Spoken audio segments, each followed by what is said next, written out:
Good afternoon, you YouTube's you. What a miserable day.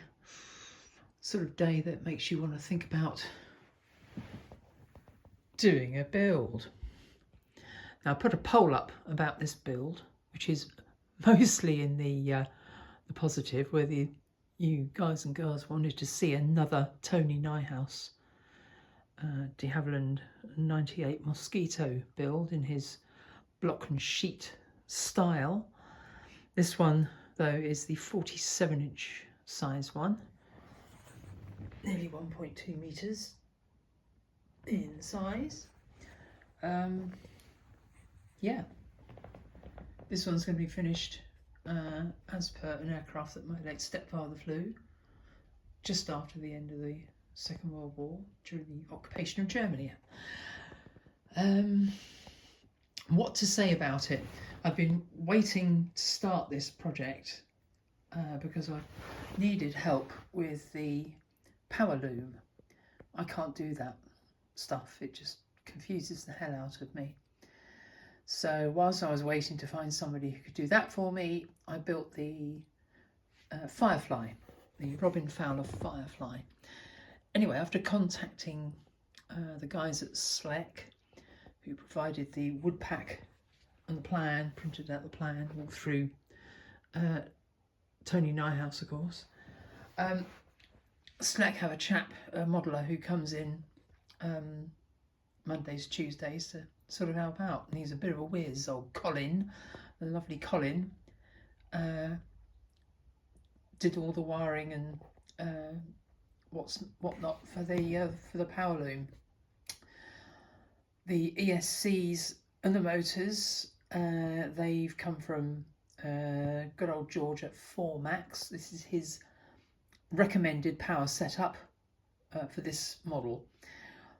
I was going to add flaps and retracts and all sorts to this, but no, I learned a lesson the day that I maidened both the smaller brother to this, the 38-inch Tony Nijhuis Mosquito, and its stablemate, the same sized Focke-Wulf TA154 Mosquito. So I had them back to back, and the Mosquito was a much nicer model to fly than the de Havilland Mosquito because of its long nose and weight distribution. So bearing in mind weight, I'm not going to add all the flaps and the retracts and everything else for this model. It's going to be hand launched as Tony intended it, and I'm going to keep it as light as possible, do things like hollow out the nose cone on the fuselage to take as much weight as I can get into it to move the CG forward. What else to tell? The motors, pardon me, are upside down. 4Max P03535 1090s, and they sit the other way round, so driving off the rear of the motors. Now I've got the power loom. That really was the only thing stopping me, and despite some dissenting voices who didn't want to see this video being made, there is a saying, if you don't want your ass to get kicked, don't stick it in the air.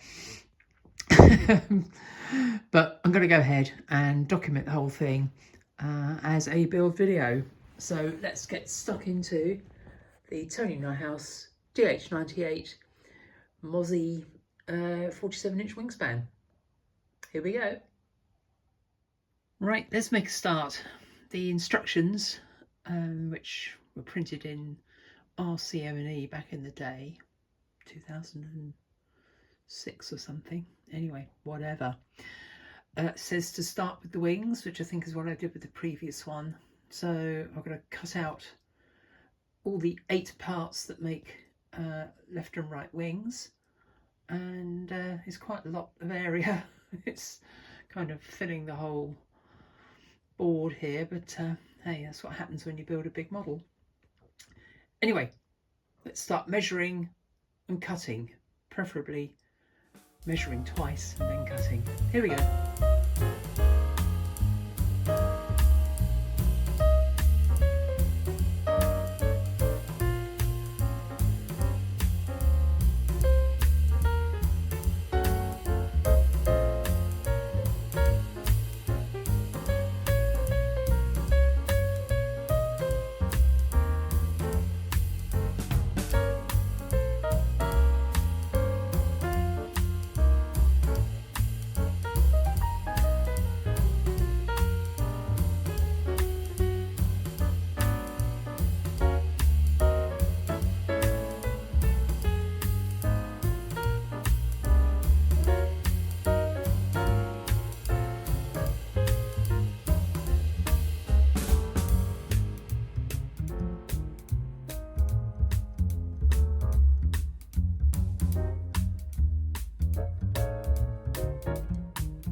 Okay, with the main parts of the wings glued together, obviously not finished at all, I'm coming to the point where I'm going to follow Tony's instructions to the letter, which I failed to do with the smaller Mosquito. I kind of went a bit off-piste and wished I hadn't, because I ran into some difficulties, which is another reason why I'm building another one, so I can, you know, make a better job of it.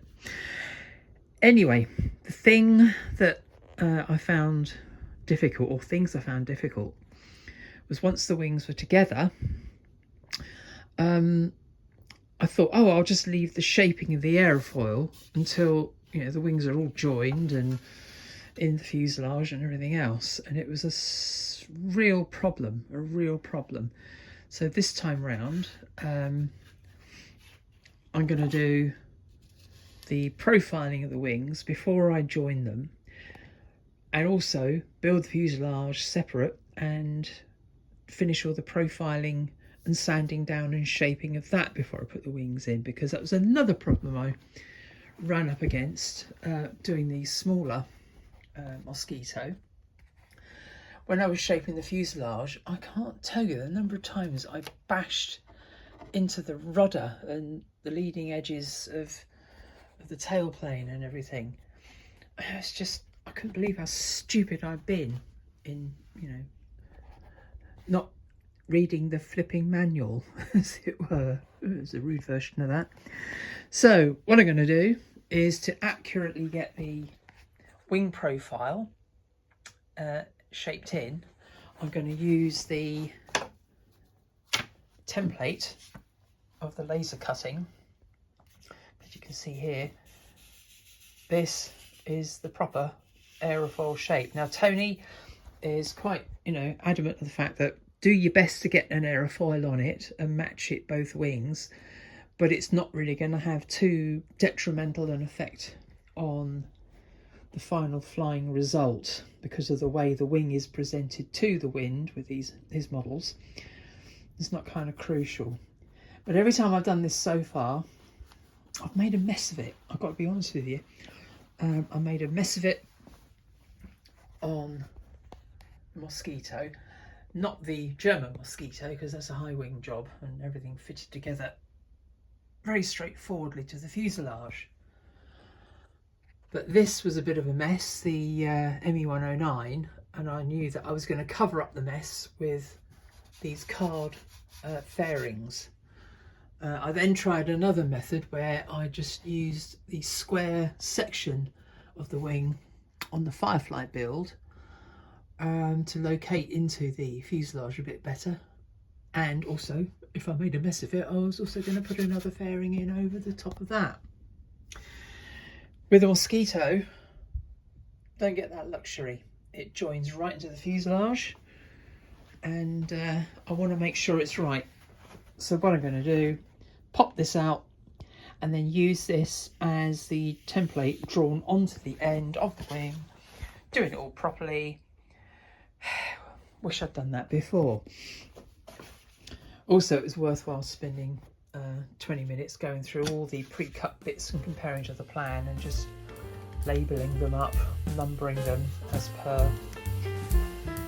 Anyway, onwards, here we go.